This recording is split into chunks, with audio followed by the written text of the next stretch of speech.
ഈശോ മിശിഹായ്ക്ക് സ്തുതിയായിരിക്കട്ടെ.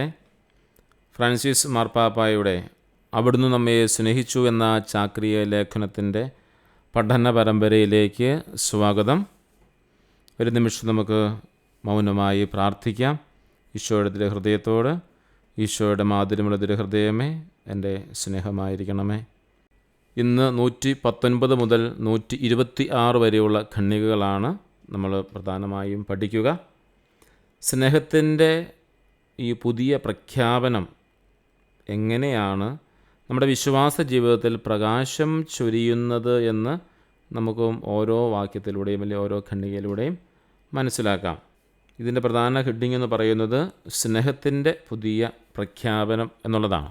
119 ഖണ്ഡികയിലേക്ക് നമുക്ക് പ്രവേശിക്കാം. പാരലെമോണിയൽ സംഭവങ്ങളും സ്നേഹത്തിൻ്റെ പ്രഖ്യാപനവും. ഈ വാക്യം 17-ാം നൂറ്റാണ്ടിൻ്റെ അവസാനത്തിൽ പാരലെമോണിയൽ അവിടെ നടന്ന സംഭവങ്ങളിലേക്കും നമ്മുടെ ശ്രദ്ധ ക്ഷണിക്കുകയാണ്. സലേഷ്യൻ ആത്മീയതയുടെ സ്വാധീനത്തിൽ നടന്ന ഈ സംഭവങ്ങൾക്ക് ക്രിസ്തീയ ഭക്തിയിൽ വലിയ സ്ഥാനമുണ്ട്. വിശുദ്ധ മേരി അലക്കോക്ക് 1673 ഡിസംബറിനും 1675 ജൂണിനും ഇടയിൽ ഈ വിശുദ്ധയ്ക്ക് ഈശോയുടെ പ്രത്യക്ഷീകരണത്തിൻ്റെ ഒരു പരമ്പര ഉണ്ടായതായിട്ട് രേഖപ്പെടുത്തിയിട്ടുണ്ട്. അതിലെ ആദ്യ പ്രത്യക്ഷീകരണത്തിൻ്റെ സന്ദേശം ഇതായിരുന്നു. പ്രത്യേകിച്ച് ഈ പ്രത്യക്ഷീകരണത്തിൽ ഏറ്റവും പ്രധാനപ്പെട്ടത് ഈശോ തൻ്റെ സ്നേഹപ്രഖ്യാപനം നടത്തിയതായിരുന്നു. വിശുദ്ധമായ മേരി മാർഗരറ്റ് അലക്കോക്കിന് ഈശോ പ്രത്യക്ഷപ്പെട്ട് ഈശോയുടെ സ്നേഹപ്രഖ്യാപനം ആയിരുന്നു അതിലെ ഏറ്റവും പ്രധാനപ്പെട്ടതായിട്ട് കണക്കാക്കുക. ഈശോയുടെ വാക്കുകളെന്ന് പറഞ്ഞ് രേഖപ്പെടുത്തിയിരിക്കുന്നത് നമുക്ക് കാണാം. എൻ്റെ ഹൃദയം മനുഷ്യരോടുള്ള, പ്രത്യേകിച്ച് നിന്നോടുള്ള സ്നേഹത്താൽ ജ്വലിക്കുന്നു.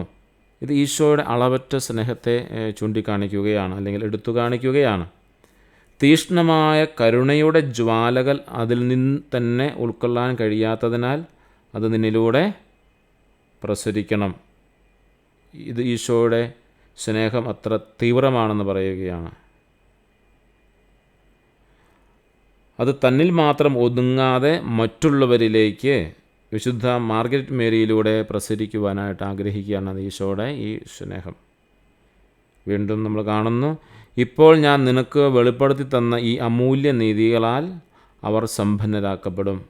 ഈശോയുടെ തിരുഹൃദയം ഒരു നിധിയാണ് എന്നും ആ തിരുഹൃദയത്തിൻ്റെ അമൂല്യമായ നിധിയാൽ വിശുദ്ധ മാർഗരറ്റ് മേരി അലക്കോക്കിന് നൽകപ്പെട്ടിരിക്കുന്ന ഈ വെളിപ്പെടുത്തലിലൂടെ ഈ സ്നേഹം മുഴുവൻ, ഈ നിധിയാകുന്ന ഈ സ്നേഹം മുഴുവൻ ലോകത്തിന് പങ്കുവയ്ക്കണമെന്ന് പ്രത്യേകമായിട്ട് ഓർമ്മിപ്പിക്കുകയാണ്. ഇതിലൂടെ ഈശോയുടെ തിരുഹൃദയത്തിലുള്ള സ്നേഹവും ഒരു വ്യക്തിയിലൂടെ ലോകത്തിലേക്ക് പ്രസരിക്കാൻ ആഗ്രഹിക്കുന്ന അദമ്യമായ ഒരു ശക്തിയെക്കുറിച്ചാണ് പ്രത്യേകമായിട്ട് ഈ ഖണ്ഡികയിൽ പറഞ്ഞിരിക്കുക. അതായത് 1673-നും 1675-നും ഇടയിൽ, ജൂണിനും ഇടയിൽ വിശുദ്ധ മാർഗരറ്റ് മേരി അലക്കോക്കിന് ലഭിച്ച പ്രത്യക്ഷീകരണങ്ങളും അതിലൂടെ ഈശോ ഈ ലോകത്തോട് പറയാൻ ആഗ്രഹിച്ച കാര്യവും തൻ്റെ സ്നേഹത്തെക്കുറിച്ചും, അങ്ങനെ ഈശോയുടെ തിരുഹൃദയം ഒരു നിധിയാണെന്നും അത് ലോകത്തിനാട് പങ്കുവയ്ക്കണമെന്നും അത് വിശുദ്ധ മാർഗരറ്റ് മേരി അലക്കോക്കിലൂടെ അത് പ്രസരിക്കാൻ ആഗ്രഹിക്കുമെന്നും ഈശോ പറഞ്ഞ കാര്യങ്ങളാണ് ഈ ഒരു ഖണ്ഡികയിൽ പ്രധാനമായിട്ടും രേഖപ്പെടുത്തിയിരിക്കുന്നത്. 120 ഖണ്ഡികയിലേക്ക് നമുക്ക് പ്രവേശിക്കാം. മുൻപത്തെ ഖണ്ഡിക 119 ഖണ്ഡികയിൽ ഒരു സ്നേഹത്തിൻ്റെ വെളിപ്പെടുത്തലാണ് വിശുദ്ധ മാർഗരറ്റ് മേരി അലക്കോക്കിന് ദൈവം ഈശോ നൽകിയത്. അത് ആഴവും ആധികാരികതയുമുള്ള ഒരു വാക്യം ആയിരുന്നു. വിശുദ്ധ മാർഗരറ്റ് മേരി അലക്കോക്കിന് ലഭിച്ച വെളിപ്പെടുത്തലിൻ്റെ ശക്തിയും ആഴവും വിവരിക്കുന്നതാണ്. നമുക്ക് തുടർന്ന് കാണാം.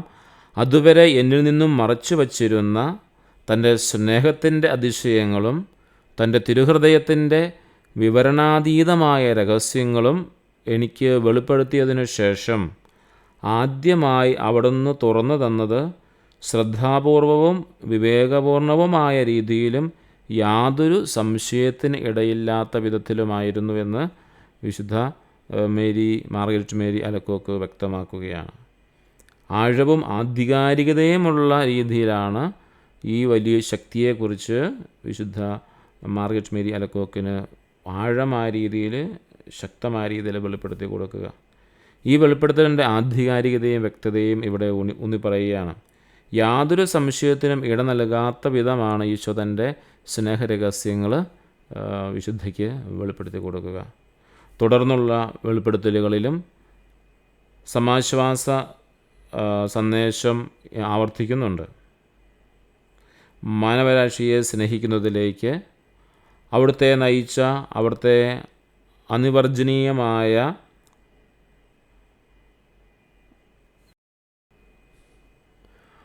മാനവരാശിയെ സ്നേഹിക്കുന്നതിലേക്ക് അവിടുത്തെ നയിച്ച, അവിടുത്തെ അനന്തമായ സ്നേഹത്തിൻ്റെ, അല്ലെങ്കിൽ നിർവചിക്കാനാവാത്ത, മനുഷ്യഹൃദയം കൊണ്ടും മനുഷ്യൻ്റെ ബുദ്ധി കൊണ്ടും നിർവചിക്കാനാവാത്ത സ്നേഹത്തിൻ്റെ അത്ഭുതങ്ങൾ അവിടുന്ന് എനിക്ക് വെളിപ്പെടുത്തി എന്ന് വിശുദ്ധ മാർഗരറ്റ് മേരി അലക്കോക്ക് പറയുകയാണ്.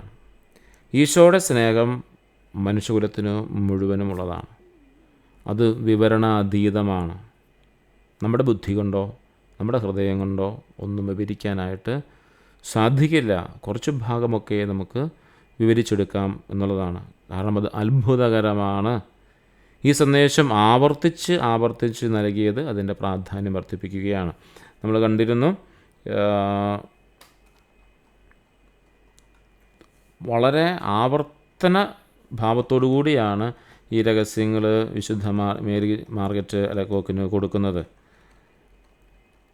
അതായത് 1673 ഡിസംബർ മുതൽ 1675 വരെയുള്ള സമയത്ത് ഒരു പ്രത്യക്ഷണത്തിൻ്റെ പരമ്പര തന്നെ ഉണ്ടായി എന്നാണ് കാണുക. അതുകൊണ്ട് ഈ ആവർത്തിക്കുന്നത് എന്നത് അതിൻ്റെ പ്രാധാന്യം വർദ്ധിപ്പിക്കുകയാണ്. അത് ആയിരുന്നു നമ്മൾ മനസ്സിലാക്കുക. ഈശോ തൻ്റെ ഈ സ്നേഹരഹസ്യങ്ങൾ വ്യക്തവും ആധികാരികമായ രീതിയിലാണ് വെളിപ്പെടുത്തിയത്. അത് ആവർത്തനം കൊണ്ട് വീണ്ടും വീണ്ടും അതിൻ്റെ പ്രാധാന്യം വർദ്ധിപ്പിക്കുന്നു, അല്ലെങ്കിൽ പ്രാധാന്യം മനസ്സിലാക്കി കൊടുക്കുന്നു. അങ്ങനെ മനുഷ്യകുലത്തോടുള്ള തൻ്റെ അളവറ്റ സ്നേഹം ഈശോ ആവർത്തിച്ച് ഉറപ്പിക്കുക ചെയ്തത്.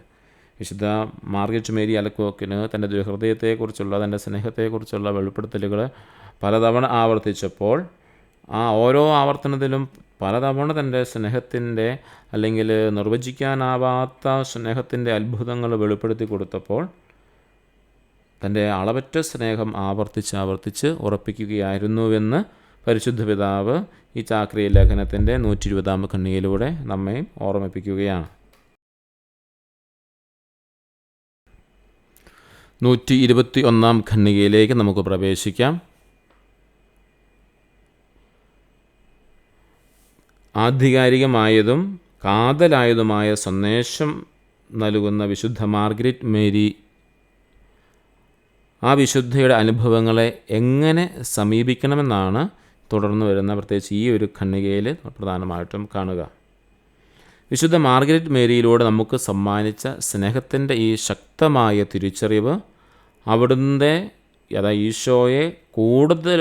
ഈശോയുമായി കൂടുതൽ ഐക്യപ്പെടുവാൻ നമ്മെ പ്രേരിപ്പിക്കുമെന്ന് പഠിപ്പിക്കുകയാണ്. ഈ അനുഭവങ്ങൾ നമ്മെ ഈശോയുമായി കൂടുതൽ അടുക്കാനായിട്ട് പ്രചോദിപ്പിക്കണം എന്ന് പരിശുദ്ധ പിതാവ് നമ്മോട് ആവശ്യപ്പെടുകയാണ്. ഈ സ്നേഹത്തിൻ്റെ ശക്തമായ തിരിച്ചറിവെന്നാണ് പറഞ്ഞിരിക്കുന്നത്. മേരിയിലൂടെ, വിശുദ്ധ മാർഗരറ്റ് മേരിയിലൂടെ നമുക്ക് ലഭിച്ച ഈ സ്നേഹത്തെക്കുറിച്ചുള്ളൊരു തിരിച്ചറിവ്, അതിലൂടെ നമ്മൾ ഈശോയുമായി കൂടുതൽ ഐക്യപ്പെടാനായിട്ട് നമുക്ക് പ്രചോദനം ലഭിക്കണം.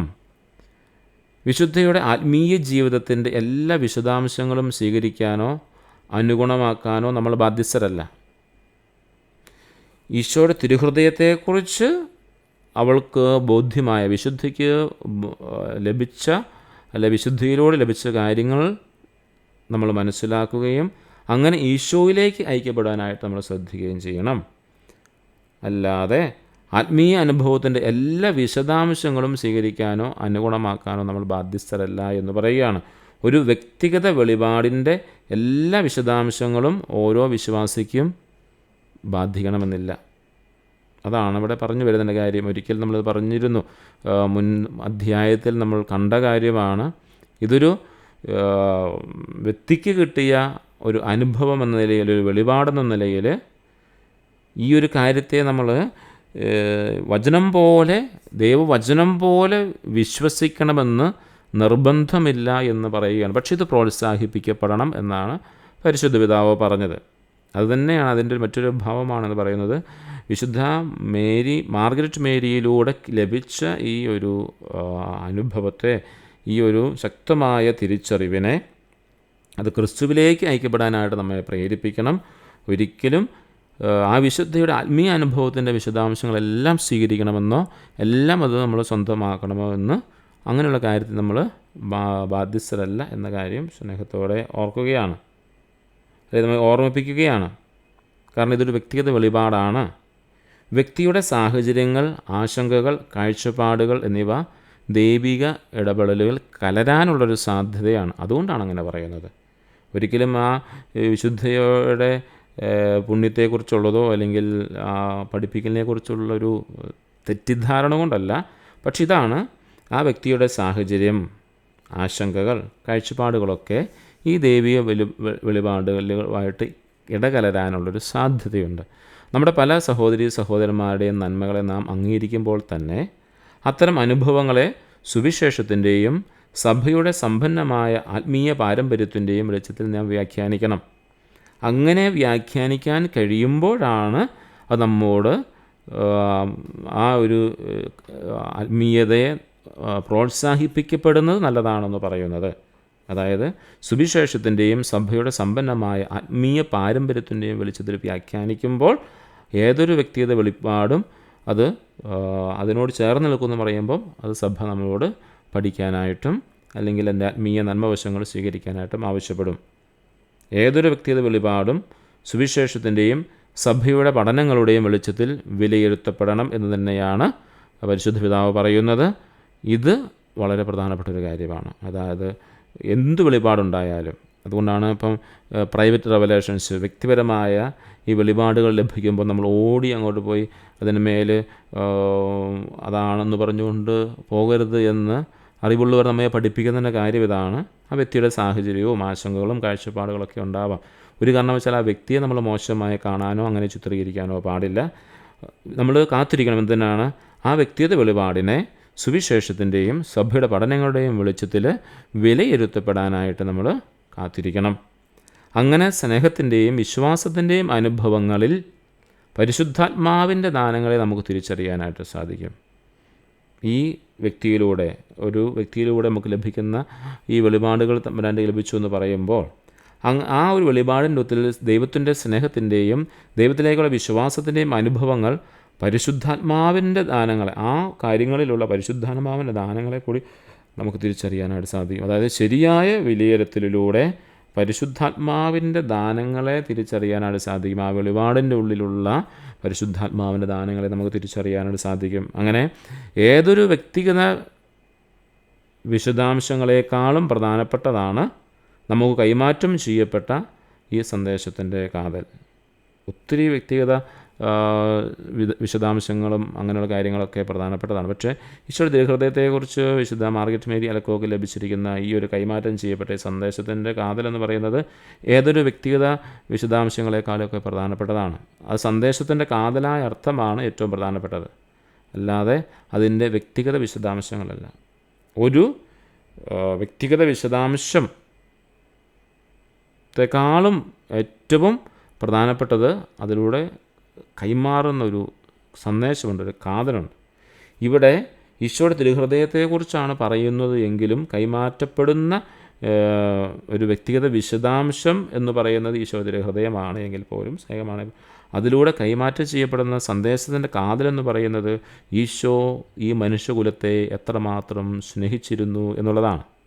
അല്ലാതെ അത് വിശുദ്ധ മാർഗരറ്റ് മേരി അലക്കോക്കിന് എങ്ങനെ ലഭിച്ചു, ഏത് സ്ഥലത്ത് വെച്ച് ലഭിച്ചു, അവിടെ ആത്മീയ ജീവിതം എങ്ങനെയായിരുന്നു, അല്ല. ആ സന്ദേശത്തിൻ്റെ കാതലായ അർത്ഥമെന്ന് പറയുന്നത് ഈശോയുടെ സ്നേഹമാണ്, അതിരുകളില്ലാത്ത സ്നേഹമാണ്. എത്രമാത്രം ഈ മനുഷ്യകുലത്തെ അവിടെ നിന്ന് സ്നേഹിക്കുന്നു എന്നതിൻ്റെ വലിയൊരു കാതലാണ്, അതിൻ്റെ ഒരു സന്ദേശമാണ് നൽകുന്നത്. അങ്ങനെ സന്ദേശത്തിൻ്റെ കാതലിതാണ്, മനുഷ്യരെ അത്രമാത്രം സ്നേഹിച്ച ഹൃദയമാണിതെന്നുള്ളതാണ്. ഒന്നും ഒഴിവാക്കാനാവാതെ ആരോടുമുള്ള തൻ്റെ സ്നേഹം പ്രകടിപ്പിക്കാൻ വേണ്ടി അത് സ്വയം ശൂന്യമാകുകയും വരികയും ചെയ്തു എന്നുള്ളതാണ്. എല്ലാവരോടുമുള്ള തൻ്റെ സ്നേഹം പ്രകടിപ്പിക്കാൻ വേണ്ടി ആരെയും ഒഴിവാക്കാതെ, ഒന്നിനെയും ഒഴിവാക്കാതെ എല്ലാവരോടുമുള്ള സ്നേഹം പ്രകടമാക്കാൻ വേണ്ടി അവിടെ നിന്ന് സ്വയം ശൂന്യമാവുകയും വരികയും ചെയ്തു. ഇതാണ് അതിൻ്റെ കാതൽ. ഈ വെളിപാടിൻ്റെ ഈ വിശുദ്ധ മാർഗരറ്റ് മേരി അർക്കോക്കിലൂടെ വന്ന വെളിപാടിൻ്റെ കാതൽ അതാണ്. ഈശോയുടെ തിരുഹൃദയം മനുഷ്യരോടുള്ള സ്നേഹത്താൽ സ്വയം ഹോമിച്ച് ശൂന്യമാക്കിയതിൻ്റെ ചിത്രമാണ് ഇവിടെ നൽകുന്നത്. ഇത് ഈശോയുടെ പരമമായ ബലിയെയും സ്നേഹത്തെയുമാണ് ഓർമ്മിപ്പിക്കുന്നത്.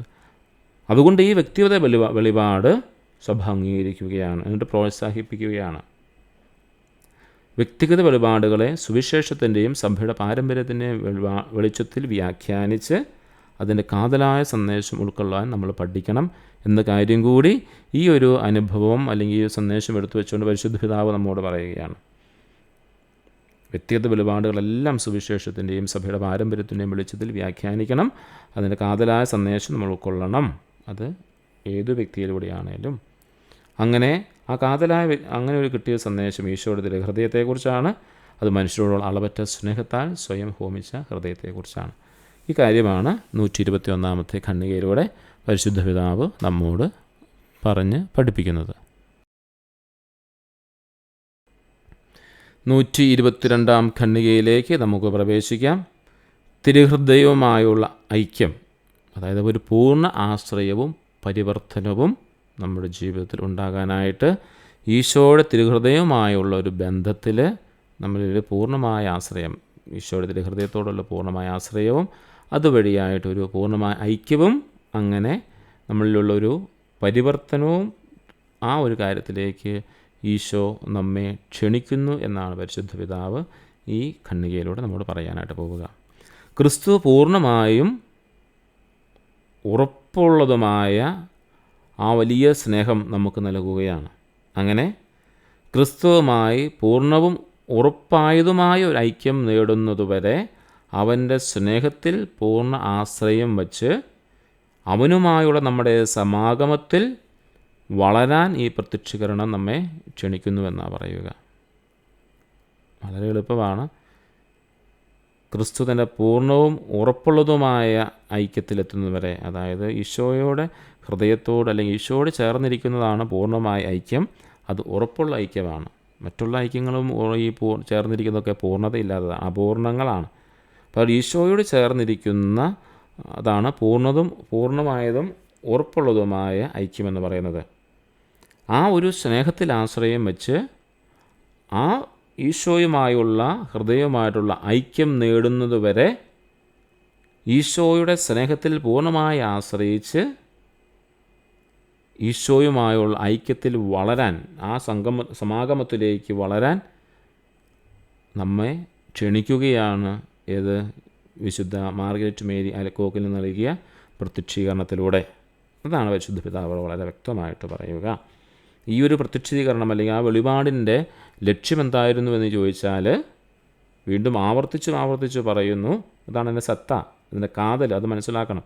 നമ്മൾ 121 ഖണ്ഡികയിൽ കണ്ടല്ലോ, അതിൻ്റെ കാതൽ നമ്മൾ മനസ്സിലാക്കണം. അതുപോലെ അതിൻ്റെ കാതലെന്ന് പറയുന്നത് പൂർണ്ണമായതും ഉറപ്പുള്ളതുമായ ഐക്യം നമ്മൾ ക്രിസ്തുവിനോട് കൂടിയാണ് ഉണ്ടാവേണ്ടത്. അവനിലാണ് അത് പൂർണ്ണമാകത്തുള്ളൂ, അല്ലെങ്കിൽ ഉറപ്പുള്ളതുമാകുകയുള്ളൂ.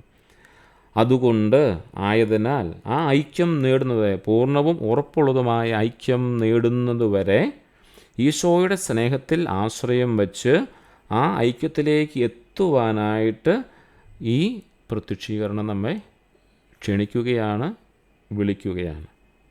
ഈശോയുടെ തിരുഹൃദയത്തേക്കുള്ള ഭക്തി വെറും ഒരു പ്രാർത്ഥനാ രീതിയല്ല എന്നും അത് ക്രിസ്തുവുമായുള്ള ആഴമായ ഐക്യത്തിലേക്ക്, അവനിലുള്ള പൂർണ്ണമായ ആശ്രയത്തിലേക്ക് നമ്മെ നയിക്കുന്നുവെന്നാണ് പരിശുദ്ധ പിതാവ് പറയുക.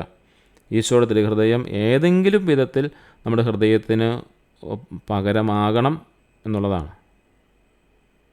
ഏതെങ്കിലും വിധത്തിൽ ഈശോയുടെ തിരുഹൃദയം, അതായത് ഈശോയുടെ തിരുഹൃദയത്തിൽ എല്ലാ കാര്യങ്ങളുമുണ്ട്. സ്നേഹത്തിൻ്റെ ഭാവമുണ്ട്, അനുകമ്പയുടെ ഭാവമുണ്ട്, എല്ലാ ഭാവങ്ങളുണ്ട്. അതായത് ദൈവത്തിൻ്റെ മാനുഷിക ഭാവവും ദൈവിക ഭാവവും ഉണ്ടായിരുന്ന കണ്ടല്ലോ. അങ്ങനെ ആ തിരുഹൃദയത്തിൻ്റെ ഒരു ഭാവമെങ്കിലും നമ്മുടെ ഹൃദയത്തിന് പകരമായി നമ്മളവിടെ സൂക്ഷിക്കണമെന്നാണ് പറയുന്നത്. അതായത് നമ്മുടെ ഭാഗത്തു നിന്നും യാതൊരു തടസ്സവുമില്ലാതെ അവിടുന്ന് മാത്രം നമുക്ക് വേണ്ടി നമ്മിൽ ജീവിക്കുകയും പ്രവർത്തിക്കുകയും ചെയ്യുന്ന ഒരു പകരമാകണമെന്നാണ് പറയുന്നത്. അല്ലാതെ നമുക്കിഷ്ടപ്പെട്ട ഏതെങ്കിലും ഒരു ഭാഗത്തിന് പകരമായിട്ട് കൊണ്ടുപോയി വയ്ക്കാൻ, അല്ലെങ്കിൽ നമുക്ക് ഇഷ്ടമില്ലാത്തൊരു ഭാഗത്തിന് പകരമായിട്ട് കൊണ്ടുപോയി വയ്ക്കാമോ എന്നുള്ളതല്ല. നമ്മുടെ ഹൃദയം ഈശോയുടെ ഹൃദയത്തോട് ചേരുകയും നമ്മുടെ ജീവിതത്തിൽ ഈശോ പ്രവർത്തിക്കുകയും ചെയ്യണമെന്ന് തന്നെയാണ്. അവിടെ നമ്മുടെ ഭാഗത്തു നിന്നും തടസ്സങ്ങളുണ്ടാവരുത്. അതുകൊണ്ടാണ് നമ്മുടെ ഹൃദയത്തിന് പകരമാകണമെന്ന് പറയുന്നത്. ഈശോ നമ്മുടെ ഹൃദയത്തിൽ ചേരുകയും നമ്മുടെ ജീവിതത്തിൽ ഈശോ പ്രവർത്തന നിരതമാവുകയും ചെയ്യണം. അതിന് നമ്മുടെ ഹൃദയത്തിൽ നിന്നും നമ്മുടെ ഭാഗത്തു നിന്നും തടസ്സമുണ്ടാവരുത്. അതായത് നമുക്ക് മാനുഷികമായ ആ ഒരു ഭാവം മാത്രമേ ഉള്ളൂ. ദൈവിക ഭാവവും മാനുഷിക ഭാവവും ഒരുപോലെ കൊണ്ടുവരുന്ന ആ തമ്പുരാനെ നമ്മുടെ ഹൃദയത്തിൽ ചേർത്ത് വയ്ക്കണമെന്ന് തന്നെയാണ് പറയുന്നത്. അതാണ് ഈശോ ആഗ്രഹിക്കുന്ന ഇഷ്ടം. ഈശോയുടെ ഇഷ്ടം അതാണ്. ഒടുവിൽ അവിടുത്തെ വാത്സല്യവും ചിന്തകളും ആഗ്രഹങ്ങളും പ്രത്യേകിച്ച് അവിടുത്തെ സ്നേഹവും നമ്മിൽ സ്ഥാനം പിടിക്കുകയാണ്. വെറുമേ ഒരു കാര്യമല്ല. അവിടെ നമ്മോട് കാണിച്ച വാത്സല്യം അത് നമ്മുടെ ചിന്തയിലും ആഗ്രഹങ്ങളിലും നമ്മിൽ തന്നെ സ്ഥാനം പിടിച്ചു വെക്കുന്ന ഒരു കാര്യമാണ്. അങ്ങനെ നമുക്ക് വേണ്ടി അവിടുന്ന് തന്നെ അവിടുത്തതിൽ സ്നേഹിക്കപ്പെടുന്നു എന്നുള്ളതാണ്. നമുക്ക് വേണ്ടി അവിടുത്തെ തന്നെ സ്നേഹിക്കുകയാണ്. അതായത് നാം ഈശോയുടെ ഭാഗമായി തീരുമ്പോൾ, അല്ലെങ്കിൽ ഈശോയുടെ ഹൃദയം നമ്മുടെ ഹൃദയത്തിന് പകരമായി തീരുമ്പോൾ, ഈശോയ്ക്ക് വേണ്ടി ഈശോ നമ്മുടെ ഉള്ളിൽ വന്നിരുന്ന് നമ്മളെ സ്നേഹിക്കുകയാണ്. ഈശോയ്ക്ക് വേണ്ടിയാണ്. അതിനുവേണ്ടിയാണല്ലോ ഈശോ ഈ ഭൂമിയിലേക്ക് ഭൗജാതനായതുകൊണ്ടാണല്ലോ ഈശോയ്ക്ക് വേണ്ടി, അല്ലെങ്കിൽ ദൈവത്തിനു വേണ്ടി അവിടുന്ന് നമ്മുടെ ഉള്ളിൽ വസിക്കുകയാണ്, സ്നേഹത്തോടെ ആയിരിക്കുകയാണ്. നമ്മൾ ഈശോയുമായി ഒന്നാകുമ്പോൾ അവിടുത്തെ സ്നേഹം, അവിടുത്തെ ചിന്തകൾ, ആഗ്രഹങ്ങൾ എന്നിവ നമ്മുടെ ജീവിതത്തിൽ പ്രതിഫലിക്കാൻ തുടങ്ങും എന്ന് തന്നെയാണ്. ഈശോയുടെ ആഗ്രഹം എന്തായിരുന്നു? മനുഷ്യകുലത്തിൻ്റെ രക്ഷ. ഈശോയുടെ ചിന്ത എന്തായിരുന്നു? എല്ലായ്പ്പോഴും അനുഗ്രഹിക്കുകയും അവരിലെക്കുറിച്ചുള്ള അനുകമ്പയും ഒക്കെയായിരുന്നു. വീണ്ടും ഈശോയുടെ സ്നേഹം എന്താ? എല്ലാവരെയും വ്യവസ്ഥകളില്ലാതെ സ്നേഹിക്കുകയാണ്. അങ്ങനെ ഈശോയുമായി ഒന്നാകുമ്പോൾ അവിടുത്തെ സ്നേഹം, അതായത് വ്യവസ്ഥകളില്ലാത്ത സ്നേഹം നമ്മളിലേക്ക് വരുന്നു. അവിടുത്തെ ചിന്തകൾ നമുക്കറിയാം വളരെ വ്യത്യസ്തമാണ്. പാപിനിയായ സ്ത്രീ വരുമ്പോഴത്തേക്കും ചോദിക്കുന്ന കാര്യം, ആരും നിന്നെ കല്ലെറിഞ്ഞില്ലേ, അല്ലെ ആരും നിന്നെ വിധിച്ചില്ലേ? അവരോട് കല്ലെറിയാൻ വന്നവരോട് പറയുന്നുണ്ട്, നിങ്ങൾ പാപം ചെയ്യാത്തവർ ആദ്യം കല്ലെറിയട്ടെ എന്ന് പറയുന്നു. ആരും നിന്നെ വിധിച്ചില്ലേ എന്ന് ചോദിക്കുന്നു, ഞാനും നിന്നെ വിധിക്കുന്നില്ല എന്ന് പറയുന്നു. ഈശോയുടെ ചിന്തയുടെ ശൈലി മാറുകയാണ്. ഈശോ പറയുന്നുണ്ടല്ലോ, അനുദപിക്കുന്ന ഒരു പാപിയെക്കുറിച്ച് സ്വർഗത്തിൽ സന്തോഷമുണ്ടാകുന്നു. നല്ല ഇടയൻ്റെ ഒരു ചിന്ത പറയുമ്പോഴും അങ്ങനെയാണ് വരുന്നത്. 99 ആലയിൽ ഉപേക്ഷിച്ചിട്ട് നഷ്ടപ്പെട്ട ഒന്നിനെ പോയി തേടുന്നൊരു കാര്യം. എത്ര ഉപമകളിലൂടെയായി കാര്യങ്ങളൊക്കെ നമ്മോട് പറയാം. ഈശോയുടെ ചിന്തകളാണ്. അതുപോലെ നമ്മളുമായി തീരണം. ഈശോയുടെ ആഗ്രഹങ്ങൾ എന്താണ്?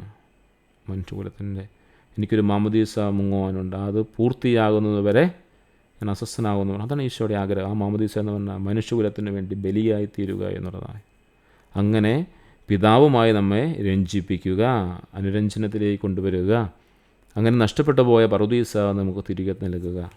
അതാണ് ഈശോയുടെ ആഗ്രഹം. അതൊക്കെ നമ്മുടെ ജീവിതത്തിലും പ്രതിഫലിക്കാൻ തുടങ്ങും. അവിടുത്തെ സ്നേഹം നമ്മളിലൂടെ ഈ ലോകത്തിന് അനുഭവവേദ്യമാകാനായിട്ട് സാധിക്കണം. അതാണ് ഈശോ. അതിനുവേണ്ടിയാണ് ഈശോ നമ്മുടെ ഹൃദയത്തിലേക്ക് വരിക. അവിടുത്തേക്ക് വേണ്ടി അവിടുന്ന് നമ്മിലായിരുന്നു കൊണ്ട് ഈ ലോകത്തെ സ്നേഹിക്കുകയാണ്. എന്തിനാണ്? ഈ ലോകത്തിലുള്ളവരെ ഈശോയിലേക്ക് ചേർത്ത് നിർത്താൻ വേണ്ടി, അതുവഴിയെ പിതാവായ ദൈവത്തിലേക്ക് ചേർത്ത് നിർത്താൻ വേണ്ടി. ഈ സ്നേഹനിർഭരമായ ഹൃദയം നമ്മുടെ എല്ലാമായതിനാൽ നമുക്ക് വിശുദ്ധ പൗലോസിനോടൊപ്പം പറയാനായിട്ട് കഴിയും, ഇനി ഞാനല്ല, ക്രിസ്തുവാണ് എന്നിൽ ജീവിക്കുന്നത്. ഗലാത്യർക്ക് എഴുതിയ ലേഖനം 2-ാം അധ്യായം 20-ാമത്തെ വാക്യമാണ്. ഇങ്ങനെയാകുമ്പോഴേ എനിക്ക് പറയാനായിട്ട് സാധിക്കും, ഇനി ഞാനല്ല, ക്രിസ്തു എന്നിൽ ജീവിക്കുന്നു.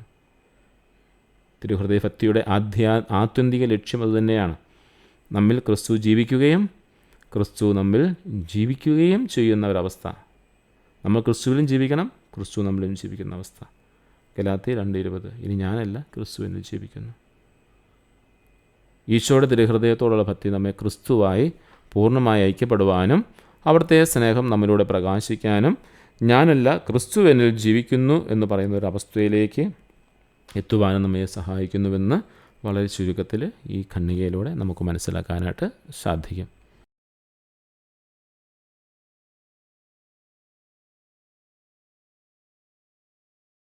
നൂറ്റി 23-ാം ഖണ്ഡികയിലേക്ക് നമുക്ക് പ്രവേശിക്കാം. സ്നേഹത്തിൻ്റെ തീവ്രതയാണ് ഇവിടെ വ്യക്തമാക്കുക. ഈശോയുടെ ഹൃദയത്തിൻ്റെ സ്നേഹത്തിൻ്റെ തീവ്രത വിശുദ്ധ മാർഗരറ്റ് മേരി അലക്കോക്കിന് നൽകിയ ആദ്യത്തെ സന്ദേശത്തിൽ തന്നെ കാണുന്നുണ്ട്. ഹൃദയങ്ങളുടെ കൈമാറ്റത്തെക്കുറിച്ചാണ് അവിടെ പറയുക. വിശുദ്ധ മാർഗരറ്റ് മേരി അലക്കോക്കിന് ലഭിച്ച ആദ്യ സന്ദേശത്തിൽ ഈ ക്ഷണം ഉജ്ജ്വലവും തീഷ്ണവും സ്നേഹനിർഭരവുമായ വാക്കുകളിലാണ് പ്രകടിപ്പിക്കുക. വിശുദ്ധ പറയുന്നതാണ് ഈശോയുടെ ക്ഷണം വളരെ തീവ്രവും സ്നേഹമയവുമാണെന്ന് പറയുക. നമുക്കതിന് വിട്ടുപോരാനായിട്ട് പറ്റില്ല. അതുപോലെ തീവ്രമാണ് സ്നേഹം. അതുപോലെ അത്രയ്ക്കും തീവ്രമായ സ്നേഹമാണ്. അത് ഈശോയുടെ തിരുഹൃദയത്തിൻ്റെ ഒരു ഭാവത്തെ തന്നെ അവിടെ കാണിക്കുകയാണ്. വിശുദ്ധ മാർഗരറ്റ് മേരി അലക്കോക്ക് പറയുകയാണ്, അവിടുന്ന് എൻ്റെ ഹൃദയം ചോദിച്ചു, എടുത്തുകൊള്ളാൻ ഞാൻ അവിടുത്തോട് പറഞ്ഞു. അവിടുന്ന് അങ്ങനെ ചെയ്യുകയും എന്നെ അവിടുത്തെ തിരുഹൃദയത്തിൽ വയ്ക്കുകയും ചെയ്തു. എന്നിട്ട് ആ തീച്ചൂളയിൽ ദഹിപ്പിക്കപ്പെട്ട ഒരു ചെറിയ കണത്തിൽ എൻ്റെ ഹൃദയം അവൻ കാട്ടിത്തന്നു. ഇതൊരു തീവ്രത കാണിക്കുകയാണ്. ഈശോയുടെ സ്നേഹത്തിൻ്റെ ഈശോയുടെ തിരുഹൃദയത്തിൻ്റെ സ്നേഹം കാണിക്കാൻ അവിടുന്ന് എന്നോട് ഹൃദയം ചോദിച്ചു, എടുത്തുകൊള്ളാൻ ഞാൻ പറഞ്ഞു. അവിടുന്ന് അതങ്ങനെ ചെയ്തു, എന്നെ അവിടുത്തെ തിരുഹൃദയത്തിലോട് ചേർത്ത് വെച്ചു. എന്നിട്ട് ആ തീച്ചൂളയിൽ, സ്നേഹത്തിൻ്റെ ആ തീച്ചൂളയിൽ ജ്വലിക്കുന്ന ഹൃദയത്തെക്കുറിച്ച്, അഗ്നിയായി ജ്വലിക്കുന്ന ഹൃദയത്തെക്കുറിച്ച് നമ്മൾ 1-ാമത്തെ അധ്യായത്തിൽ നമ്മൾ കണ്ടതാണ്. ഈശോയുടെ സ്നേഹത്തിൻ്റെ ജ്വലിക്കുന്ന ഭാവത്തെക്കുറിച്ച് നമ്മൾ കണ്ടതാണ്. എന്നിട്ട് ആ തീച്ചൂളയെ ദഹിപ്പിക്കപ്പെട്ട ഒരു ചെറിയ കണത്തിൽ എൻ്റെ ഹൃദയം അവൻ കാട്ടിത്തന്നു എന്നാണ് പറയുന്നത്. വിശുദ്ധ മാർഗരറ്റ് മേരി അലക്കോക്കിൻ്റെ ചെറിയ ഹൃദയം കാണിച്ചത്. ഈശോ നമ്മുടെ ഹൃദയം പൂർണ്ണമായി തനിക്ക് സമർപ്പിക്കുവാൻ ആവശ്യപ്പെടുന്നു എന്നുള്ളത് തന്നെയാണ് പറയുന്നത്. നമ്മുടെ ഹൃദയം ഈശോയുടെ ഹൃദയത്തിലേക്ക് ലയിച്ച് അവിടുത്തെ സ്നേഹത്താൽ നിറയണം, ദഹിപ്പിക്കപ്പെടണം. അത് അവിടെ ഒന്നുമില്ലാതെ ഇവ കൊടുത്ത് അതുപോലെ തന്നെ പച്ചയായിട്ട് ജീവനില്ലാതെ ഇരിക്കുക എന്നുള്ളതല്ല. അത് ഈശോയുടെ സ്നേഹത്താൽ നിറഞ്ഞ് അതിലുള്ള എല്ലാ മാലിന്യങ്ങളും ദഹിപ്പിക്കപ്പെടണം. ഇത് പൂർണ്ണമായ സമർപ്പണത്തെയും പരിവർത്തനത്തെയും സൂചിപ്പിക്കുക. അപ്പോഴാണ് പരിവർത്തനം ഉണ്ടാവുക. എൻ്റെ ഹൃദയം ഞാൻ ഈശോയ്ക്ക് സമർപ്പിക്കുന്നു എന്ന് പറഞ്ഞിട്ട് എനിക്ക് തോന്നിയതുപോലെ നടക്കുമ്പോൾ ഒരു സമർപ്പണം അവിടെ പൂർണ്ണമാവില്ല. മുമ്പത്തെ ഖണ്ഡികയിൽ പറഞ്ഞതുപോലെ ഈശോയുടെ സ്നേഹവും ഈശോയുടെ ആഗ്രഹവും ഈശോയുടെ ചിന്തയും അതെല്ലാം എൻ്റെ ഹൃദയത്തിലേക്ക് കടന്നു വരണം. അത് വരണമെങ്കിൽ എൻ്റെ സ്നേഹവും എൻ്റെ ചിന്തയും എൻ്റെ ആഗ്രഹങ്ങളുമൊക്കെ ഈശോയുടെ ഈ തിരുഹൃദയത്തിൻ്റെ സ്നേഹത്തിൻ്റെ അഗ്നിയിൽ ദഹിപ്പിക്കപ്പെടണം. അതായത് പൂർണ്ണമായി നമ്മൾ ഈശോയ്ക്ക് സമർപ്പിക്കണം എന്ന് തന്നെ. ഈശോ നമ്മുടെ ഹൃദയം പൂർണ്ണമായി തനിക്ക് സമർപ്പിക്കാനായിട്ടും അവിടുത്തെ തിരുഹൃദയത്തിൽ ലയിക്കാനും അവിടുത്തെ സ്നേഹത്താൽ പരിവർത്തനം ചെയ്യപ്പെടാനും നമ്മെ ക്ഷണിക്കുകയാണ്. അത് കഴിഞ്ഞ് ഒരു കാര്യവും ഈ ഒരു സന്ദേശത്തിലൂടെ ഈശോ നൽകുന്നില്ല. ഈശോയുടെ സ്നേഹത്തിൻ്റെ സന്ദേശം അതുതന്നെയാണ്. വിശുദ്ധ മാർഗരറ്റ് മേരി അലക്കോക്കിലൂടെ നൽകുന്ന ആ സ്നേഹത്തിൻ്റെ സന്ദേശം. അതുകൊണ്ടാണ് സഭ പറയുന്നത് അത് ആണ് ആ സ്നേഹ സന്ദേശത്തിൻ്റെ കാതലാണ്. ആ കാതൽ സഭയോടും സഭയുടെ പാരമ്പര്യങ്ങളോടും സുവിശേഷത്തോടും ചേർന്ന് നിൽക്കുന്നതാണ്. പൂർണ്ണമായി സമർപ്പിക്കാനായിട്ട് ഈശോ തന്നെ പരിത്യജിക്കാതെ ആർക്കും എന്നെ അനുഗമിക്കാൻ സാധിക്കില്ല എന്ന് പറയുന്നുണ്ട്. അതുപോലെ തന്നെ പരിപൂർണമായിട്ടും സമർപ്പിക്കണം. അതുപോലെ ഹൃദയത്തിൽ ലയിക്കണം. അവിടുത്തെ സ്നേഹത്താൽ പരിവർത്തനം ചെയ്യപ്പെടാനായിട്ട് ക്ഷണിക്കുന്നു. ഈ വലിയൊരു രഹസ്യമാണ്, അല്ലെങ്കിൽ വലിയൊരു പഠനമാണ് പരിശുദ്ധ പിതാവ് 123-ാം ഖണ്ഡികയിലൂടെ നമുക്ക് നൽകുക. 124-ാം ഖണ്ഡികയിലേക്ക് നമ്മൾ പ്രവേശിക്കുകയാണ്. പെസഹ രഹസ്യത്തിൻ്റെ പ്രകാശനം വ്യക്തമാക്കുകയാണ് ഈശോയുടെ ഹൃദയത്തിൽ. ഉദ്ധിതനായ ക്രിസ്തുവിൻ്റെ മുറിവുകളെയും മഹത്വത്തെയും ഒരുമിച്ച് അവതരിപ്പിക്കുകയാണ്. ഈശോയുടെ പെസഹ രഹസ്യം എന്ന് പറഞ്ഞാൽ നമുക്കറിയാമല്ലോ അല്ലേ, അവിടുത്തെ പീഡാനുഭവവും മരണവും ഉത്ഥാനവുമാണ്. ഇവയെല്ലാം ഒരുമിച്ച് അതായത് ഉത്ഥിതനായ ക്രിസ്തുവിനെ നമ്മുടെ മുൻപിൽ വെച്ചുകൊണ്ട് അവൻ്റെ മുറിവുകളെയും മഹത്വത്തെയും ഒരുമിച്ച് അവതരിപ്പിക്കുകയാണ്. മറ്റൊരു പ്രകാരത്തിൽ പറഞ്ഞാൽ, പൂർണ്ണ ജീവനും പൂർണ്ണ പ്രകാശവും ആയവനും ഉദ്ധാനം ചെയ്തവനും മഹത്വമുള്ളവനുമായ ക്രിസ്തുവാണ് നമുക്ക് വേണ്ടി സ്വയം സമർപ്പിക്കപ്പെട്ടതെന്ന് കാണാൻ നമുക്ക് കഴിയുമെന്നാണ് പറയുന്നത്. ഒരു ആത്മീയതയുടെ അടുത്ത തലത്തിലേക്ക് നമ്മൾ കാണുകയാണ്. ഇത്ര നാൾ നമ്മൾ കണ്ടത് പൂർണ്ണ മനുഷ്യനും പൂർണ്ണ ദൈവവും എന്നുള്ള ഒരു കാര്യത്തിൽ മറ്റൊരു ഭാവത്തിലേക്ക് കടക്കുകയാണ്. അങ്ങനെ പൂർണ്ണ മനുഷ്യനും പൂർണ്ണ ദൈവമായ എനിക്ക് വേണ്ടി ബലിയർപ്പിക്കപ്പെട്ടു എന്ന് പറയുന്നിടത്തിൽ നിന്നും ഒരു പടി കൂടി ഈ സ്നേഹത്തിൻ്റെ, ഈശോയുടെ തിരുഹൃദയത്തിൻ്റെ സ്നേഹത്തിൻ്റെ അഗ്നിയിൽ സ്വയം ജ്വലിച്ച് കഴിയുമ്പോൾ, അല്ലെങ്കിൽ ആ സ്നേഹത്തിൻ്റെ അഗ്നിയിൽ ദഹിപ്പിക്കപ്പെട്ട് കഴിയുമ്പോൾ നമുക്ക് മനസ്സിലാകുന്ന കാര്യമാണ്, പൂർണ്ണ ജീവനും പൂർണ്ണ പ്രകാശവുമായവൻ, ഈശോയെക്കുറിച്ചാണ് പറയുക, ഉദ്ധാനം ചെയ്തവൻ മഹത്വമുള്ളവനുമായ ക്രിസ്തുവാണ് നമുക്ക് വേണ്ടി സ്വയം സമർപ്പിക്കപ്പെട്ടത്. വെറുമോ ഈ ഭൂമിയിലൂടെ നടന്ന ഒരു 33 വയസ്സുകാരനല്ലേ, അവനല്ല നമുക്ക് വേണ്ടി ബലിയർപ്പിച്ചത്, ബലിയായി തീർന്നത്, നമുക്ക് വേണ്ടി പാടുപീടുകൾ സഹിച്ചത് അവനല്ല എന്ന് മനസ്സിലാവുകയാണ്. എങ്ങനെയുള്ളവനാണ്? പൂർണ്ണ ജീവൻ നൽകാനായിട്ട് പൂർണ്ണമായ അധികാരമുള്ളവൻ, ഞാൻ ലോകത്തിൻ്റെ പ്രകാശമാകുന്നുവെന്ന് പറഞ്ഞ അങ്ങനെ പൂർണ്ണ പ്രകാശമായവൻ, ഉദ്ധാനം ചെയ്തവൻ, മഹത്വീകൃതനായി കണ്ടവൻ. ഇതെല്ലാം നമുക്ക് ഈശോയുടെ പരസ്യജീവിതകാലത്ത് കാണുന്നുണ്ടല്ലേ. പൂർണ്ണ ജീവനാണെന്ന് പറയുന്നതിൻ്റെ ഒരു ഭാഗമാണ് അപ്പം വിഭജിച്ച് കൊടുക്കുക. ജീവനുള്ളതാണല്ലോ വിഭജനം. പൂർണ്ണ പ്രകാശമാകുന്നു, ഞാനാണ് ലോകത്തിൻ്റെ പ്രകാശം എന്ന് പറയുന്നുണ്ട്. പ്രകാശം ഈശോയെ രൂപാന്തരീയ വേളയിൽ ശിഷ്യന്മാർ കണ്ടതെങ്ങനെയാണ്? പൂർണ്ണമായും പ്രകാശപൂരിതനായി നിൽക്കുന്നവനായിട്ടാണ് കാണുക. ഉദ്ധാനം ചെയ്തവൻ, അത് ലാസറിനെ ഉയർപ്പിച്ചുകൊണ്ട്, ബാലികയെ ഉയർപ്പിച്ചുകൊണ്ട് ഉദ്ധാനം ചെയ്യാനായിട്ട് അങ്ങനെ മഹത്വീകൃതനായവൻ ആകാൻ സാധിക്കുമെന്ന് എൻ്റെ ജീവിതത്തിലൂടെ കാണിച്ചു തന്നതാണ്. അവിടെയൊന്നുമല്ല നമ്മുടെ സ്നേഹം നിൽക്കുന്നത്. ഈ സുവിശേഷത്തിൻ്റെ കുറച്ചും കൂടെ ആഴങ്ങളിലേക്ക് ഇറങ്ങിച്ചെന്നുകൊണ്ട് പൂർണ്ണ മനുഷ്യനും പൂർണ്ണ ദൈവവുമെന്ന ഭാവത്തിൽ നിന്നും അതിൻ്റെ മറ്റൊരു കാര്യത്തിലേക്ക്, മറ്റൊരു തലത്തിലേക്ക്, പൂർണ്ണജീവനും പൂർണ്ണപ്രകാശവുമായവനും ഉദ്ധാനം ചെയ്തവനും മഹത്വമുള്ളവനുമായ ക്രിസ്തുവാണ് നമുക്ക് വേണ്ടി സ്വയം സമർപ്പിക്കപ്പെട്ടതെന്ന് കാണാനായിട്ട് കഴിയും. എനിക്ക് വേണ്ടി ഒരു മനുഷ്യൻ മരിച്ചു എന്ന് പറയുന്നതിനേക്കാൾ ഉപരിയായിട്ട് എനിക്ക് വേണ്ടി എൻ്റെ പൊന്നുതമ്പുരാനും മരിച്ചു എന്ന് തിരിച്ചറിയുമ്പോഴാണ് ഹൃദയം കത്തിജ്വലിക്കുന്നത്. അതാണ് ഈ സന്ദേശത്തിലൂടെ, ഈ പ്രത്യക്ഷീകരണത്തിലൂടെ ഈശോ ആഗ്രഹിക്കുന്നതെന്ന് പരിശുദ്ധ പിതാവ് പറയുകയാണ്. ഈശോയുടെ യാതനകൾക്കും മരണത്തിനു ശേഷം അവൻ ഉദ്ധാനം ചെയ്തെന്നും മഹത്വമുള്ളവനുമായി പ്രത്യക്ഷപ്പെടുന്നു. അവൻ്റെ സ്വയം സമർപ്പണം വെറുതെ ആയിരുന്നില്ല, അത് മഹത്വത്തിലേക്ക് നയിച്ചു. എന്തിനു വേണ്ടിയാ? നമ്മളെല്ലാവരും മഹത്വമുള്ളവരായി തീരുവാനായിട്ട്. നമുക്ക് വേണ്ടി അവിടുന്ന് സഹിച്ച സഹനങ്ങളെയും നേരിടേണ്ടി വന്ന നിന്ദനങ്ങളെയും കുറിച്ചാണ് സംസാരിച്ചത്. അത് ആരോട് സംസാരിക്കുന്നതാണ്? വിശുദ്ധ മാർഗരറ്റ് മേരി അലക്കോക്കിനോട് മറ്റൊരു സന്ദർഭത്തിൽ ഈശോ സംസാരിക്കുകയാണ്. ഇവിടെ നാം കാണുന്നത് അവിടുത്തെ രക്തവും വേദനാജനകവുമായ മുറിവുകളല്ല, മറിച്ച് ജീവൻ്റെ നാഥൻ്റെ പ്രകാശവും തേജസ്സുമാണ്. ഈശോയുടെ തിരുഹൃദയപറ്റി കേവലം ഈശോയുടെ യാതനകളിൽ മാത്രം ശ്രദ്ധ കേന്ദ്രീകരിക്കുന്നതല്ല എന്ന് പരിശുദ്ധ പിതാവ് ആവർത്തിച്ച് പറയുകയാണ്. ചിലരൊക്കെ നമുക്ക് കാണാമല്ലോ, ഈശോയുടെ ഈ മുറിവേറ്റ മുഖം അല്ലെങ്കിൽ രക്തം ചിന്ന മുഖം കണ്ടിട്ട് ഇങ്ങനെ ഇരുന്ന് കരയുന്നത് കാണാനായിട്ട് സാധിക്കും. സങ്കടം തോന്നുവാണ്. ഈശോയുടെ തിരുമുറിവുകളെ ഓർത്ത് ഇങ്ങനെ കരയുകയാണ്, ഈശോയെ നീ എനിക്ക് വേണ്ടി ഈ പീഡകൾ സഹിച്ചല്ലോ എന്ന്. പക്ഷേ ഇവിടെ ഈശോ, പരിശുദ്ധ പിതാവ് പറയുകയാണ്, ഈശോയുടെ വേദനാജനകമായ മുറിവുകളിലേക്കല്ല നമ്മൾ പോകേണ്ടത്, മറിച്ച് ജീവൻ്റെ നാഥനാണവൻ, പ്രകാശവും തേജസ്സുമാണവൻ. അതുകൊണ്ട് ഈശോയുടെ തിരുഹൃദയപറ്റി എന്ന് പറയുന്നത് അവൻ്റെ ഈശോയുടെ യാതനകളിലേക്ക് മാത്രം ശ്രദ്ധ കേന്ദ്രീകരിക്കുന്നതല്ല, ഉദ്ധിതനായ ക്രിസ്തുവിൻ്റെ മഹത്വത്തിലും പ്രകാശത്തിലേക്ക് തോന്നുന്നത് നൽകുന്നതാണ്. അവൻ എനിക്ക് വേണ്ടി പാടുപീടുകൾ സഹിച്ചു എന്നതിൽ നമ്മൾ സങ്കടപ്പെടണം.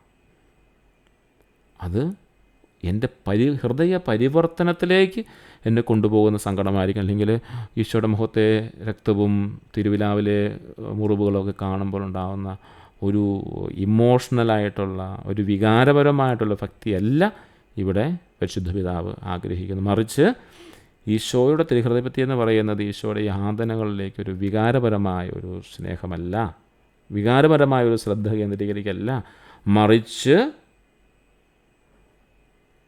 എനിക്കു വേണ്ടി പൂർണ്ണമായും ദൈവമായിരുന്നവൻ എനിക്ക് വേണ്ടി ജീവൻ നൽകാൻ വേണ്ടി, എനിക്ക് പ്രകാശം നൽകാൻ വേണ്ടി, തേജസ് നൽകാൻ വേണ്ടി അവൻ ഉദ്ധിതനായി എന്നും ആ പ്രകാശത്തിലാണ് ഞാനിപ്പോൾ ജീവിക്കുന്നതെന്ന് മനസ്സിലാക്കിക്കൊണ്ട് ആ ഉദ്ധിതൻ്റെ സ്നേഹത്തിലേക്ക്, ആ ഉദ്ധിതനായ ക്രിസ്തുവിൻ്റെ ഹൃദയത്തിലേക്ക്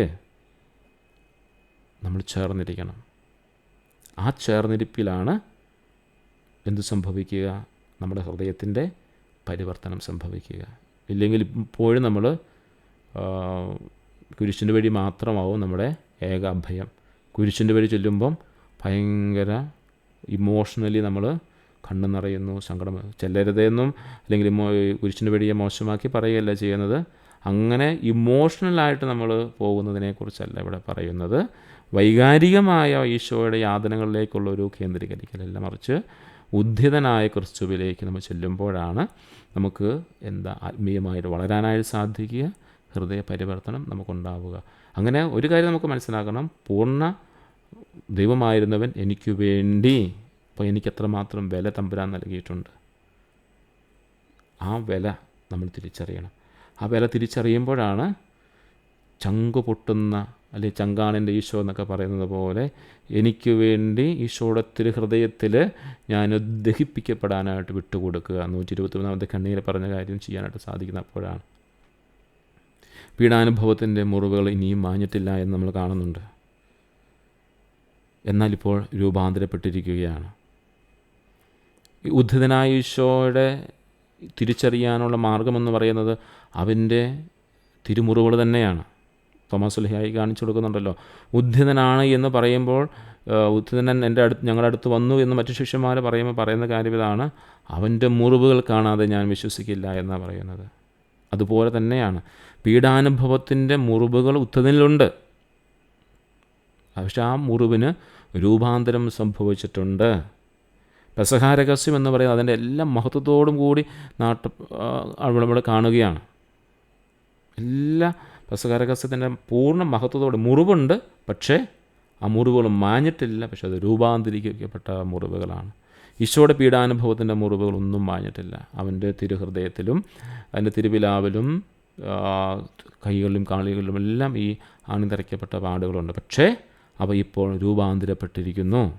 അതായത് ഈശോയുടെ വിജയത്തിൻ്റെയും മഹത്വത്തിൻ്റെയും അടയാളമായിട്ടാണ് ഇപ്പോൾ ആ മുറിവ് നിൽക്കുക. അല്ലാതെ പരാജയത്തിൻ്റെയും സങ്കടങ്ങളുടെയും വേദനകളുടെയും അടയാളമായിട്ടല്ല. ഇപ്പോഴും നമ്മൾ ഈശോയുടെ തിരുമുറിവുകളെ, ഉദ്ധിതനായ ഈശോയുടെ തിരുമുറിവുകളെ കണ്ടുകൊണ്ട് അവിടുന്ന് അനുഭവിച്ച വേദനകളെക്കുറിച്ചാണ് നമ്മൾ ഘോരഘോരം പ്രസംഗിക്കുന്നത്. ആ വേദനകളെ നമ്മൾ മനസ്സിലാക്കണം. എന്തിനു വേണ്ടിയാണ്? നമ്മുടെ ഹൃദയത്തെ മാനസാന്തരപ്പെടുത്താൻ വേണ്ടി. മറിച്ച് രൂപാന്തരപ്പെട്ട മുറിവുകളെയാണ് ഈശോ നമുക്ക് കാണിച്ചു തരുന്നത്.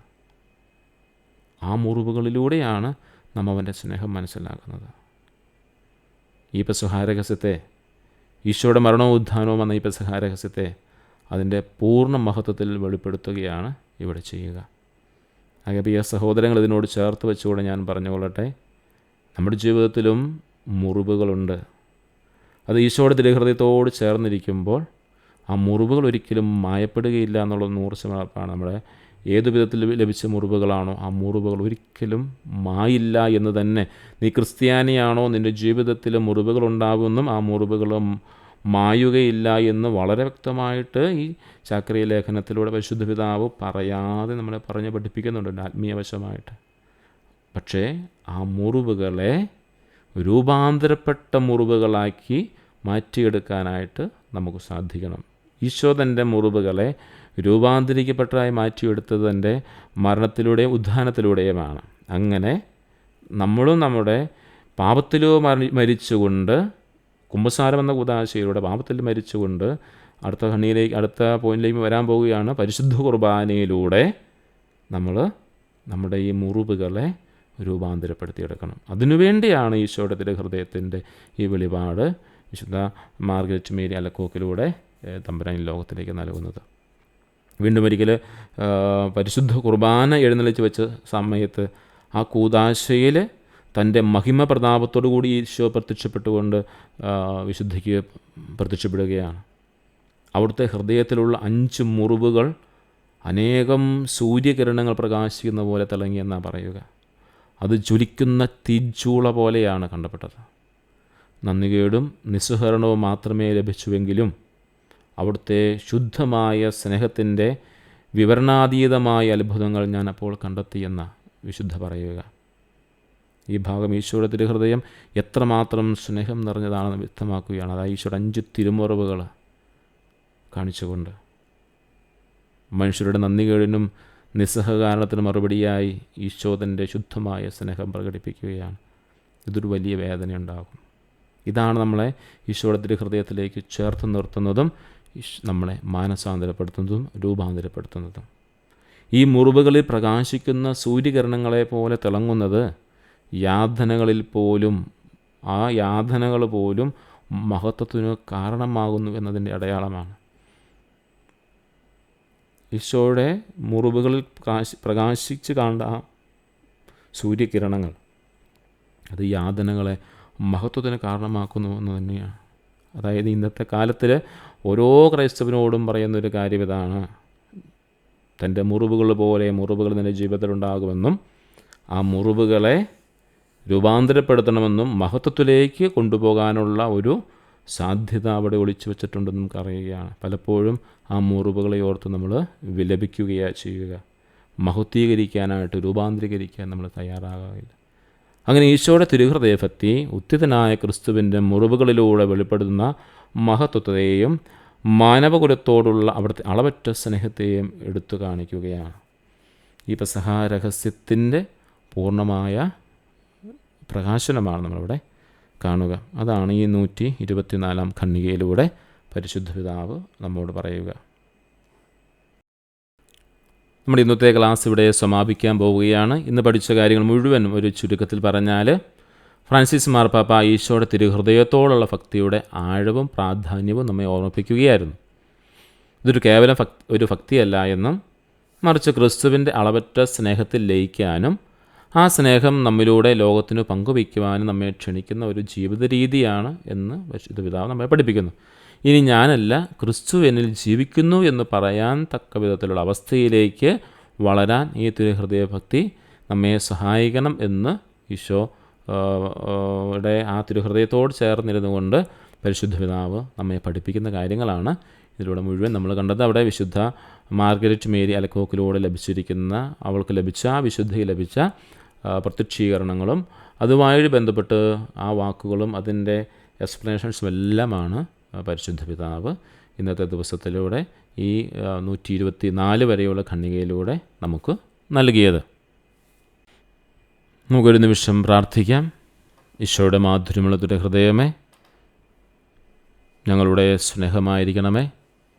ഈശോയെ, നിൻ്റെ തിരുമുറിവുകളെക്കുറിച്ച് ധ്യാനിക്കുമ്പോഴും നിൻ്റെ യാതനകളും വേദനകളിലേക്കും മാത്രം തങ്ങി നിൽക്കാതെ രൂപാന്തരീകരിക്കപ്പെട്ട ആ തിരുമുറിവുകളെക്കുറിച്ച് മനസ്സിലാക്കുവാനും ഉദ്ധിതനായ ഈശോയിലേക്ക് തിരികെ വരുവാനും അങ്ങനെ ഞങ്ങളുടെ ജീവിതത്തെ പരിവർത്തനത്തിലേക്ക് കൊണ്ടുവരുവാനായിട്ട് ഞങ്ങളെ അനുഗ്രഹിക്കുകയും ചെയ്യണമേ എന്ന് നമുക്ക് പ്രാർത്ഥിക്കാം. ഈശോയുടെ മാധുര്യമുള്ള തിരുഹൃദയം നമ്മെ സംരക്ഷിക്കുകയും പരിപാലിക്കുകയും നമ്മിൽ ഹൃദയ പരിവർത്തനം വരുത്തുകയും ചെയ്യട്ടെ. ഇനി നമുക്ക് ചോദ്യോത്തര വേളയിലേക്ക് പ്രവേശിക്കാം.